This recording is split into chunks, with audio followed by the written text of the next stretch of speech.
അസ്സലാമു അലൈക്കും വറഹ്മത്തുള്ളാഹി തആല വബറകാതുഹു. വർഷം 953. ഇത് ഭൂമിയാണ് എന്ന ശീർഷകത്തിൽ ഒരു നാടകം പുറത്തിറങ്ങുകയാണ്. ഇസ്ലാമിൻ്റെ സുന്ദരമായ പ്രബലമായ പല ആശയാനുഷ്ഠാനങ്ങളെയും അങ്ങേയറ്റം പരിഹസിച്ചുകൊണ്ടും നിന്ദിച്ചുകൊണ്ടും ഒരു ഗാനം, മാപ്പിളപ്പാട്ടിൻ്റെ രീതിയിൽ എഴുതിയ ഒരു ഗാനം സമുദായത്തിനിടയിൽ വളരെ വലിയൊരു ചർച്ചാ വിഷയമായി. എന്നാൽ ഈ വരികളിൽ അടങ്ങിയിട്ടുള്ള വിവാദങ്ങൾക്കെതിരെ അക്കമിട്ട മറുപടികളുമായി ഒരാൾ രംഗത്ത് വന്നു. ബഹുമാനപ്പെട്ട കടായിക്കൽ നല്ലവർ മൊയ്തീൻ കുട്ടി ഹാജി. വിശ്വാസി മണ്ഡലങ്ങളെ അങ്ങേയറ്റം ചാഞ്ചല്യപ്പെടുത്തുന്ന ഈ വരികളെ കേവലം മുസ്ലിം നാമധാരിയായ എന്നാൽ നിരീശ്വരവാദം വെച്ച് പുലർത്തിയിരുന്ന ആ വ്യക്തിയെ ശൈത്താനി എന്ന് അഭിസംബോധന ചെയ്തുകൊണ്ട് പരുഷമായ ഭാഷയിലും അങ്ങേയറ്റം ആക്ഷേപഹാസ്യരൂപണയും മഹാനുഭേദിയ ആ വരികൾ നമുക്കൊന്ന് കേട്ടു നോക്കാം. മലികുൽ മുലൂക്കിനെ കാണാനേ മഹിഷറ വിട്ട് കടക്കേണേ, വലിയൊരു പാലം കടക്കണമെന്നത് മരിച്ചോർക്കല്ലട ശൈത്താനേ. രാജാതിരാജനായ റബ്ബ് സുബ്ഹാനഹു തആല കാണണമെന്നുണ്ടെങ്കിൽ അതിന് ഈ പറയുന്നത് പോലെ അത്ര എളുപ്പമൊന്നുമല്ല. അതിന് ആദ്യം മഹ്ശറ എന്ന സ്ഥലത്തെത്തണം. അതിനുശേഷം സിറാത്ത് പാലം എന്ന വലിയ കടമ്പൊക്കെ കടക്കാനുണ്ട്. ഇതൊക്കെ കടന്നു ചെന്നാലും ഇതൊക്കെ മരിച്ചവർക്ക് വരേണ്ട കാര്യമല്ലേ? ഇതിനിവിടുന്ന് നിഷേധിച്ചിട്ട് എന്താണ് കാര്യം ശൈത്താൻ എന്ന മഹാനുകൾ ചോദിക്കുകയാണ്. മനസ്സിനു വേണ്ട ഹയാത്തിനെ മരുന്നുണ്ട് മക്കത്ത് വിൽക്കുന്നേ, മണത്തറിഞ്ഞ് മലബാറിൽ വന്നത് വാങ്ങിക്കോ മെല്ലണ ശൈത്താനേ, വാങ്ങിക്കോ മെല്ലണ ശൈത്താനേ. മനസ്സിന് വേണ്ട ഹയാത്ത് അഥവാ ആത്മീയമായ സംസ്കാരത്തെ കുറിച്ചാണ് ഹാജി പറയുന്നത്. ആ ആത്മീയമായ സംസ്കാരത്തിനുള്ള മരുന്നുണ്ടല്ലോ, അത് മക്കത്താണുള്ളത്. അതായത് അഷ്റഫുൽ ഖൽഖ് സ്വല്ലല്ലാഹു അലൈഹി വസല്ലം തങ്ങൾ കൊണ്ടുവന്ന ദീനുൽ ഇസ്ലാമും ഖുർആനും മറ്റു അനുബന്ധങ്ങളുമാണ് ആ മരുന്നെന്നാണ് ഹാജി പറഞ്ഞു തരുന്നത്.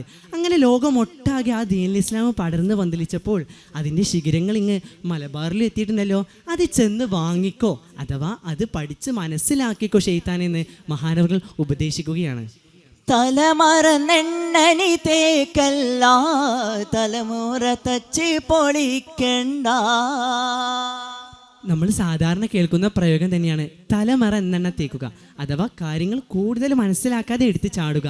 അങ്ങനെ ചെയ്താൽ നിന്റെ തലച്ചോറ് അഥവാ നിന്റെ നല്ല കാര്യങ്ങൾ ചെയ്യാനുള്ള ആ ബുദ്ധി ഉണ്ടല്ലോ, അത് പാഴാക്കി പോകും, അത് ചോർന്നൊലിച്ചു പോകുമെന്ന് മഹാനവറുകൾ മുന്നറിയിപ്പ് നൽകുകയാണ്. തലമറന്നെണ്ണനി തേക്കല്ല, തലച്ചോറ് പൊട്ടിച്ച് ചോർത്തല്ല, തലമുറ തച്ച് പൊളിച്ച ബജാറില് താത്തി വിൽക്കുന്നു ശൈത്താനേ, താത്തി വിൽക്കുന്നു ശൈത്താനേ. അങ്ങനെ തലമുറകളായി പൂർവികന്മാർ കൊണ്ടുവന്ന ദീനുൽ ഇസ്ലാം എന്ന പച്ച കൊമേതകണ്ടല്ലോ, അത് നീ ബജാർ എന്ന് പറയുന്നത് അങ്ങാടി അഥവാ പൊതുസമൂഹത്തിൽ നീ അതിനെ താത്തി വികൃതമാക്കി മോശമാക്കി അവതരിപ്പിക്കേണ്ട, കച്ചവടം ചെയ്യേണ്ട എന്ന് മഹാനവകൾ താക്കീത് നൽകുകയാണ്. അക്കാലത്ത് ഈ പാട്ടുണ്ടാക്കിയ ഓളം ചെറുതൊന്നുമല്ലായിരുന്നു. മാത്രമല്ല ഒരുപാട് നിരീശ്വരവാദികളെ ഇസ്ലാമിലേക്ക് എത്തിക്കാൻ ഈ ഗാനത്തിന് സാധിച്ചു എന്ന ചരിത്രം. കേവലം ഒരു ഗാനരചയിതാവ് മാത്രമല്ലായിരുന്നു ഹാജി അവർകൾ, മറിച്ച് അള്ളാഹുവിൻ്റെ ആരിഫും ഹക്കായിക്കിൻ്റെയും തൗഹീദിൻ്റെയും എല്ലാം ഉത്സാരങ്ങളെ കൊണ്ട് വലിയ കാവ്യങ്ങളും വിരുത്തങ്ങളും രചിച്ച മഹാമനീഷിയായിരുന്നു അദ്ദേഹം. അതിന് ഉദാഹരണമായി ഒരു സംഭവം കാണാൻ സാധിക്കും. സ്വാതന്ത്ര്യ സമര കാലത്ത് അധിനിവേശ ശക്തികൾക്കെതിരെ പ്രതികരിച്ചതിന് വേണ്ടി മഹാനവറുകളെ കള്ളക്കേസിൽ കുടുക്കി അറസ്റ്റ് ചെയ്ത് വധശിക്ഷയ്ക്ക് വിധിച്ചു. അങ്ങനെ ശിക്ഷ നടപ്പിലാക്കാൻ വേണ്ടി തൂക്കക്കാരൻ്റെ മുമ്പിൽ എത്തിച്ച മഹാനവറുകളോട് അവസാനമായി അഭിലാഷയുണ്ടോ എന്ന് ചോദിച്ചപ്പോൾ തനിക്കൊരു പാട്ട് പാടണമെന്ന് പറയുകയും അങ്ങനെ ജയിലിൽ വെച്ച് മഹാനവറുകൾ എഴുതിയ ആ പാട്ട് അവിടെ നിന്നുകൊണ്ട് 313 മഹാനവറുകൾ പാടുകയാണ്. ജന്നാത്തുൽ ഫിർദൗസിലിരിക്കും ക്ഷേമ കിരീടരാകിയ 313 മുർസലീങ്ങളെ, 313 മുർസലീങ്ങളെ. ശിക്ഷയിൽ ഉൾപ്പെട്ടുങ്കള മുഹിയുദ്ദീൻ ജയിലിൽ കിടന്നിട്ട് വിളിച്ചിടു സങ്കിട മുക്കിന് വർത്തി മാങ്കളെ, 313 മുർസലീങ്ങളെ, 313 മുർസലീങ്ങളെ.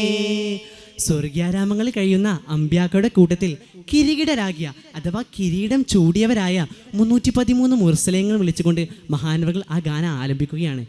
എന്തിനാണ് അവരെ കൊണ്ട് തവസിൽ തേടുന്നത്? ശിക്ഷയിൽ അകപ്പെട്ട് ജയിൽ കിടക്കുന്ന ഉങ്കൾ മുഹിയുദ്ദീൻ അഥവാ നിരപരാധിയായ നിങ്ങളുടെ മുഹിയുദ്ദീൻ പറയുന്ന ആ സങ്കടം അത് ഞാൻ നിങ്ങളെ അറിയിക്കുകയാണ്. മാങ്കളെ, ബഹുമാന്യരായ മുർസലീങ്ങളെ എന്ന് മഹാനുകൾ തേടുകയാണ്. മുന്നിലയാ ആബുൽ ബഷറാകിയ എന്നുടെ ആദം ബാവാവേ. ആദ്യം തന്നെ സർവ്വ മനുഷ്യരുടെയും ആദ്യ പിതാവായ ആദം നബി അലൈഹി ഇസ്ലാമിനെ വിളിക്കുന്നു. മുച്ചുടർ ഷീറും മുൽ ബഷറായനെ അച്ചീർ മിന്ദരുൽ ഹവ്വാവേ. മുച്ചുടർ ഷീർ അഥവാ മനുഷ്യകുലത്തിന്റെ തന്നെ മൊത്തം മാതാവായ ഹവ്വയുടെ പേരിലും. മുന്നിലയാ ആബുൽ ബഷറാകിയ എന്നുടെ ആദം ബാവാവേ. മുച്ചുടർ ഷീറും മുൽ ബഷറായനെ അച്ചീർ മിന്ദരുൽ ഹവ്വാവേ. തന്നി സ്വലാത്ത് കൊടുത്ത് വിവാഹമെ ജന്നാത്തിന്നെ മുടിത്തേവേ. തന്നി സ്വലാത്ത് കൊടുത്ത് വിവാഹമെ ജന്നാത്തിന്നെ മുടിത്തേവേ. തങ്കമലയറഫാവനിൽ വെത്ത് മുഖം കനിതൊന്നതിൽ ദുനിയാവേ.